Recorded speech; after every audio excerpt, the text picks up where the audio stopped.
হযরত শাহজালাল আন্তর্জাতিক বিমানবন্দর এলাকায় বনরূপা সংলগ্ন স্থানে স্বামীর সাথে ঘুরতে গিয়ে ধর্ষণের ঘটনায় 7 জনকে আটক করেছে খিলক্ষেত থানা পুলিশ। পুলিশ জানায় গতকাল রাত 9:30টার দিকে বনরূপা সংলগ্ন এলাকায় সুমন ও অজ্ঞাতনামা 6 জন নারীকে জোরপূর্বক ধরে নিয়ে যায়। এ সময় তাদের পার্শ্ববর্তী একটি ঝোপে নিয়ে মারধরের পর 3 লাখ টাকা মুক্তিপণ দাবি করে। এক পর্যায়ে ভুক্তভোগীর স্বামীকে টাকা আনতে ছেড়ে দেয় বখাটেরা।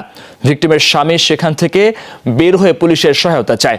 এর আগেই অভিযুক্তরা ওই নারীকে পালাক্রমে ধর্ষণ করে। ভুক্তভোগীরা স্বামী পুলিশ নিয়ে ঘটনাস্থলে যাওয়ার আগেই পালিয়ে যায় বখাটেরা। পরে রাজধানীর বিভিন্ন জায়গায় অভিযান চালিয়ে অভিযুক্তদের আটক করে পুলিশ।